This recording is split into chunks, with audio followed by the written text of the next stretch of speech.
Hello students, okay. आज आपण 1.2 मधला लास्ट पार्ट बघतोय आणि त्याच्यानंतर आपण 1.3 कडे जाणार. ओके, सो पेज नंबर 11 वर बघा. Page number 11, third paragraph. Then in a flash she jumped with her baby clinging to her belly and reached our kitchen roof. Then in a flash म्हणजे काय? Suddenly, quickly.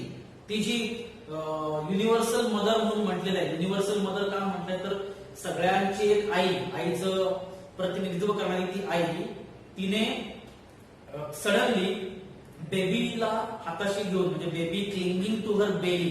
बेली म्हणजे पोट, clinging म्हणजे चिकटलेली. तर त्या बेलीला चिकटलेल्या, म्हणजे पोटाला चिकटलेल्या बेबीला घेऊन त्या मदरने सडनली रूफ वरून जंप मारली, उडी मारली. And reach to our kitchen roof. आमच्या किचन रूफ पर्यंत, म्हणजे रायटरच्या किचन रूफ पर्यंत पोहोचली. रिच म्हणजे पोहोचली. She survey the area for the vicious male langur. मग तिने तो एरिया सर्वे केला, तो एरिया सगळीकडे चेक केला. कशाकरता चेक केला? विशियस मेल लंगूर. विशियस म्हणजे विकेड. तो विकेड मेल लंगूर आहे का आजूबाजूला, कुठे मोठा मेल लंगूर आहे का, चेक केलं. And then left away in the direction opposite. Left away म्हणजे काय? Jump away. मग झेप घेतली अपोजिट डायरेक्शनला to place the violent encounter. त्या व्हायोलंट एन्काउंटर जिकडे झाला होता, ज्याच्यावर हल्ला झाला होता बेबीवरती, त्याच्या अपोजिट डायरेक्शनला झेप घेतली. पुढे, the brief meeting with the mother and the baby langur convinced me that interspecies communication and mutual trust is indeed a reality, and should anyone strike the right chord, the relationship hums into action. Okay, the brief meeting, ही जी brief meeting झाली होती मदरची आणि baby लंगूरची, म्हणजे mother आणि baby लंगूर यांच्या बरोबर जी brief meeting झाली होती, त्या ब्रीफ मीटिंगने मला कन्व्हिन्स केलं. मला कन्व्हिन्स केलं म्हणजे काय? त्याच्याने मला एक खात्री पटली. कुठली खात्री पटली? की इंटरस्पीसीज कम्युनिकेशन. इंटरस्पीसीज म्हणजे जे प्रजातीमधलं काय म्हणूया आपण, संवाद असतो. इंटरस्पीसीज म्हणजे प्रजाती मधला, कम्युनिकेशन म्हणजे संवाद. अँड म्युच्युअल ट्रस्ट, परस्पर विश्वास ज्याला आपण म्हणतो. ट्रस्ट म्हणजे विश्वास आणि म्युच्युअल ट्रस्ट म्हणजे परस्पर विश्वास. म्हणजे प्रजातीमधला संवाद, दोन प्रजाती, माणसाची प्रजात आहे आणि एक प्राण्यांची प्रजात आहे, या दोघांमधलं कम्युनिकेशन आणि या दोघांमधला ट्रस्ट, विश्वास, इंडिड अ रियालिटी. ही खरोखर एक रियालिटी आहे.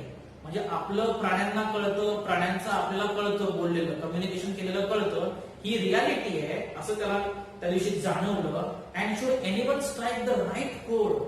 Anyone should strike the right code. Strike the right code म्हणजे काय?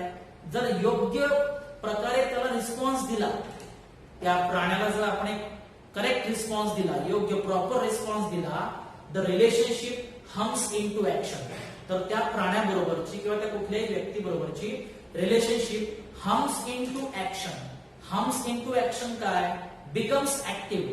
Relationship becomes active if we give correct response, if we give proper response. कोणत्याही प्राण्याच्या किंवा कोणाच्याही रिलेशनशिपला जर आपण करेक्टली रिस्पॉन्स दिला, रिस्पॉन्ड केलं, प्रतिसाद दिला, तर ती रिलेशनशिप आपली ऍक्टिव्ह बनते. म्हणजे ती रिलेशनशिप आपली जिवंत राहते, मेंटेन राहते, असं त्याला म्हणायचं आहे. Okay, the mother langur show me that food was not the only means of communication. Mother लंगूरने मला दाखवून दिलं. काय दाखवून दिलं? Food was not the only mean of communication. आपण काय करतो? कुठलाही प्राणी दिसला की त्याला काहीतरी खायला टाकतो, एवढंच आपलं कम्युनिकेशन होतं. पण आपण त्याच्यावर कधी बोलत नाही, त्याच्यात कधी काय फिलिंग्स आहेत किंवा प्राणीला काय बोलायचं आहे ते आपण कधी जाणून घेत नाही. म्हणून लेखक काय म्हणतोय की it was food was not the only means of communication between man and animal, but that there were other means of establishing a bond through the trust, compassion and mutual understanding. पण other means पण आहेत, दुसरे पण मार्ग आहेत. कशाचे मार्ग आहेत? रिलेशनशिप. आपल्याला जर प्राण्यांबरोबर आपलं नातं तयार करायचं असेल तर आपले एस्टॅब्लिशिंग बॉन्ड. एस्टॅब्लिशिंग बॉन्ड म्हणजे काय? Establishing relationship. प्राण्यांबरोबर आपले नातेसंबंध तयार करण्याचे दुसरे मार्ग कुठले तर पहिला आहे ट्रस्ट म्हणजे विश्वास. कंपॅशन, कंपॅशनचं मिनिंग बाजूला दिले बघ. कंपॅशन म्हणजे काय? सिम्पॅथी अँड काइंडनेस म्हणजे दयाळूपणा. विश्वास म्हणजे ट्रस्ट, कंपॅशन दयाळूपणा and mutual understanding. Mutual understanding म्हणजे काय? परस्परांची काय म्हणूया आपण समजूतदारी. दोघेही समजूतदार पाहिजे, प्राणी आणि काय म्हणूया माणूस, या दोघांमधला जो समजूतदारपणा आहे तो समजूतदारपणा, विश्वास आणि दया या मार्गाने सुद्धा आपण प्राण्यांबरोबर एक बॉन्ड एस्टॅब्लिश करू शकतो, म्हणजे एक रिलेशनशिप निर्माण करू शकतो. आणि शेवटचा passage, 55 years have passed since that day. त्या दिवशी जी घडलेली घटना आहे त्याला आता 55 years पास झालेले आहेत, म्हणजे 55 वर्ष झालेली आहेत त्या घटनेला घडून. आय एम नाव 70 years old. आता मी 70 years old आहे, 70 वर्षांचा आहे, म्हणजे मी नाही, कोण? रायटर जो आहे आपला तो 70 years old आहे. But I still fondly remember that encounter of a special kind. पण अजूनही मला आय फॉन्डली रिमेंबर म्हणजे I strongly remember that incident. मला तो प्रसंग, मला ती घटना अजूनही चांगली आठवतीये, चांगली स्मरणात आहे. Encounter of a special kind. Encounter of a special kind म्हणजे काय? एक खास प्रकारची घडलेली अचानक घटना, ती अजूनही माझ्या चांगल्या प्रकारे लक्षात आहे. इथं आपलं लेसन संपलाय. तपन मुखर्जी हे रायटर आहे. आता बघा प्रत्येक पेज वरती, page number 8, page number 9, page number 10 आणि 11 या प्रत्येक पेज वरती प्रश्न आहेत. तुम्हाला सांगितले ते प्रश्न तुम्ही सोडवा घरी. ओके, प्रश्नांची उत्तरे सोडवा. पेज नंबर 12, पेज नंबर 12 वर बघा. Page number 12 English workshop activity आहे. इंग्लिश वर्कशॉप ऍक्टिव्हिटी मध्ये काय? State whether you agree or disagree with the following statements. खाली दिलेल्या स्टेटमेंट बरोबर ऍग्री आहात, डिसऍग्री आहात ते लिहायचं आहे. First, the compound where the writer was living rich in nature's bounty. म्हणजे ज्या कंपाऊंड मध्ये रायटर राहत होता ते कंपाऊंड निसर्गाने भरलेलं होतं, हे करेक्ट आहे, त्यामुळे agree. B, holidays provide us an opportunity to read various magazines and story books. Holidays मुळे आपल्याला काय? मॅगझिन आणि स्टोरी बुक वाचायला मिळतं, करेक्ट आहे, त्यामुळे ऍग्री आहे. तर असं ऍग्री किंवा डिसऍग्री तुम्ही लिहित जायचं. ऍक्टिव्हिटी फर्स्ट झाली. ऍक्टिव्हिटी सेकंड बघा. ऍक्टिव्हिटी सेकंड मध्ये काय? Match the phrases given in group A with their meanings in group B. Group A आणि ग्रुप बी दोन्ही मध्ये काय करायचं? तुम्हाला मॅचिंग करायचं आहे. ग्रुप ए मध्ये तुम्हाला फ्रेजेस दिले, ग्रुप बी मध्ये मिनिंग दिले. जसं फर्स्ट आहे बघा, to be a part and parcel of. To be a part and parcel of याचा अर्थ काय? तर याचा अर्थ आहे to be an essential or integral part. Second, to be engrossed with. आता टू बी एनग्रोस्ड विथ म्हणजे गुंग होणे किंवा मग्न होणे. याचा अर्थ कुठला आहे? To be completely occupied in. पाचवा, to be completely occupied in, हे बी चा आन्सर आहे. आता C, to take notice of.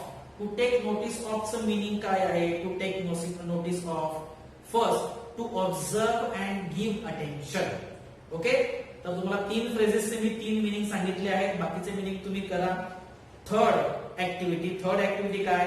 Right in your own words. तुमच्या वर्ड्स मध्ये आन्सर लिहा म्हटलंय. फर्स्ट क्वेश्चन आहे, why did the narrator ignore the barking of dogs. नॅरेटरने डॉगच्या बार्किंगकडे म्हणजे कुत्र्याच्या भुंकण्याकडे इग्नोर का केलं? तर इग्नोर का केलं त्याचा आन्सर जर तुम्हाला हवं असेल तर पेज नंबर 8 वरती आहे बघा. पेज नंबर 8 वरती आन्सर आहे की काय? The writer might have thought that hapless pig have cornered किंवा hapless pig have been cornered किंवा the writer thought that pack of dogs have cornered a hapless pig. म्हणजे एखाद्या दुर्दैवी डुकराला त्यांनी कॉर्नर केला असेल, हल्ला केला असेल, म्हणून त्याला इग्नोर केलं. तर त्याचा जो आन्सर आहे त्याचा आन्सर पेज नंबर 8 वरती आहे बघा. I chose to ignore. I chose to ignore म्हणजे काय? The writer chose to ignore the commotion thinking that the pack of dogs might have cornered a hapless pig. Okay, हे त्याचा answer आहे. तुम्ही तुमच्या भाषेत पण लिहू शकता. ओके, समजलं? तर आता आपण पुढे जाऊ पेज नंबर 13 वर. पेज नंबर 13 वर तिकडे ऍक्टिव्हिटी 4 आहे, read the text carefully and arrange the occurrence of happening in the text in the sequential order. म्हणजे तुम्हाला ते जे 13 सेंटेन्स दिले हे 13 सेंटेन्सची करेक्ट ऑर्डर लिहायची आहे. म्हणजे पहिली घटना, दुसरी घटना, तिसरी घटना. तिकडे तुम्हाला पहिली घटना दिलेली आहे, I was engrossed in various magazines and story books. This is the first incident. ही पहिली घटना आहे. ओके, मग आता दुसरी घटना तुम्ही त्यातली फाइंड आउट करून लिहायची की I was engrossed in various magazines and story books. याच्यानंतर काय झालं, याच्यानंतर I became deeply absorbed in the book. ही दुसरी घटना आहे. I became deeply absorbed in the book. मग अशा प्रकारे थर्ड, फोर्थ, फिफ्थ, सिक्स्थ तुम्ही करत जायचं. ओके, पेज नंबर 14 वर या. पेज नंबर 14 वर तिकडे ऍक्टिव्हिटी 6 आहे, complete the following and write a paragraph on each of the given activities. Paragraph लिहायचा आहे की जो आता आपल्याला सांगणं शक्य नाही, तर पॅराग्राफ लिहिण्याचा ट्राय करा, प्रयत्न करा. मदर चाइल्ड रिलेशनशिप, मग लव्ह आहे, अफेक्शन आहे, केअर आहे, सिंपथी आहे, काइंडनेस आहे. तर हे वर्ड्स घेऊन सेंटेन्स बनवण्याचा प्रयत्न करा. ओके, त्याच्यानंतरच्या पुढच्या ऍक्टिव्हिटीज तुम्ही इझिली करू शकता अशा आहेत, त्यामुळे त्या ऍक्टिव्हिटी करा. पेज नंबर 14 वरच्या. पेज नंबर 15 वर complete the remaining blocks determining the types of news. आता न्यूजचे टाइप्स म्हणजे बिझनेस न्यूज आहे, स्पोर्ट्स न्यूज आहे, एंटरटेनिंग न्यूज आहे, फिल्म न्यूज आहे, किंवा पॉलिटिक्स न्यूज आहे. ओके, किंवा बिझनेस न्यूज आहे. तर हे न्यूजचे टाइप्स तिकडे लिहायला सांगितले. तुम्हाला न्यूज चॅनल बघितले की ते कळेल की कोणत्या कोणत्या प्रकारचे न्यूज असतात, ते टाइप्स फक्त लिहायचे. बाकी पुढे ऍक्टिव्हिटीज तेवढ्या काही इम्पॉर्टंट नाही आहेत. पेज नंबर 16 वर या. पेज नंबर 16 तिकडे लँग्वेज स्टडी नावाची ऍक्टिव्हिटी आहे. ही ग्रामरची ऍक्टिव्हिटी आहे. त्याच्यामध्ये प्रेझेंट पार्टिसिपल नावाच्या टॉपिक बद्दल दिलंय. The form of a verb ending with आयएनजी. ज्या वर्बला आयएनजी फॉर्म लागतो, स्विमिंग, डान्सिंग, रायटिंग, रीडिंग, हे जे सगळे आयएनजी फॉर्म असणारे वर्ब आहेत, ते वर्ब म्हणजे present participle, which is used in forming continuous tenses. Continuous tense, present continuous tense, past continuous tense, future continuous tense मध्ये आपण त्याला यूज करतो. I am swimming किंवा he was walking, she was dancing किंवा they are playing. For example, he is sitting here. Now find out the ing forms from the story and classify them into following table. आता इकडे तुम्हाला काय करायचं sir, twinkling eyes. Okay, twinkling eyes आयएनजी form लागलाय, तसे तुम्हाला pair शोधून काढायचे. पोएम आपल्या लेसन मधून त्या शब्दांचे किंवा त्या ज्यांना आयएनजी लागलेला आहे. आता इथं ओझिंग नावाचं वर्ड आहे बघा, WOZING, ओझिंग. हा एक वर्ड तुम्ही तिकडे घेऊ शकता. असे आयएनजी फॉर्म लागलेले वर्ड्स तुम्हाला लेसन मधून फाइंड आउट करायचे आहेत आणि विथ त्याचे नाउन बरोबर. ओके, सेकंड ऍक्टिव्हिटी तिकडे दिलेली आहे, spot the error and correct the following sentence. Spot the error. Error म्हणजे काय, मिस्टेक फाइंड आउट करायची त्या सेंटेन्स मधून आणि सेंटेन्स मधून मिस्टेक फाइंड आउट करून ती मिस्टेक करेक्ट करायची आणि लिहायची. For example, my grandparents laid down for an afternoon nap. इथे बघा, my grandparents laid down, पेरेंट्सला एस लागला. ओके, किंवा लेड डाऊन. आता इथं लेड LAID याच्यामध्ये LAY तुम्हाला लेसन मध्ये बघा, लेसन मध्ये LAY दिलेला आहे. जर तुम्ही बघितलं पेज नंबर 10 वर, पेज नंबर 10 वरती तुम्हाला पॅराग्राफ नंबर पेज नंबर 10 नाही, पेज नंबर 8. पेज नंबर 8 वर पॅराग्राफ 3 मध्ये सेंटेन्स आहे बघा.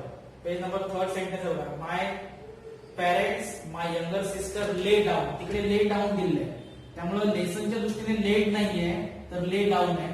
अशी मिस्टेक तुम्हाला फाइंड आउट करायची आहे. ओके, त्याच्यानंतर a stranger were knocking at our door. A stranger were दिलेलं आहे. स्ट्रेंजर हा काय, एक वचन आहे. स्ट्रेंजर वेअर ने वॉज येणार, was knocking. Stranger was knocking on the door. Okay, बाकीच्या ऍक्टिव्हिटीज करून टाका. Third activity, rewrite the sentence as per instructions given along. मग तुम्हाला टेन्स मध्ये, आता टेन्सचा ग्रामर टॉपिक घेताना आपण ती ऍक्टिव्हिटी करू. I took the baby langur to our backyard. Rewrite the sentence in past perfect tense.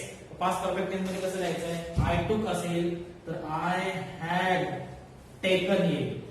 I had taken the baby langur in the backyard. Had taken हा past perfect tense मध्ये आपल्याला verb लिहिता येईल. Okay, तर इकडे page number 16 वरच्या सगळ्या activity झाल्या. म्हणजे पेज नंबर आपल्या जो 1.2 च्या ऍक्टिव्हिटी आहे त्या 1.2 च्या ऍक्टिव्हिटी संपलेल्या आहेत.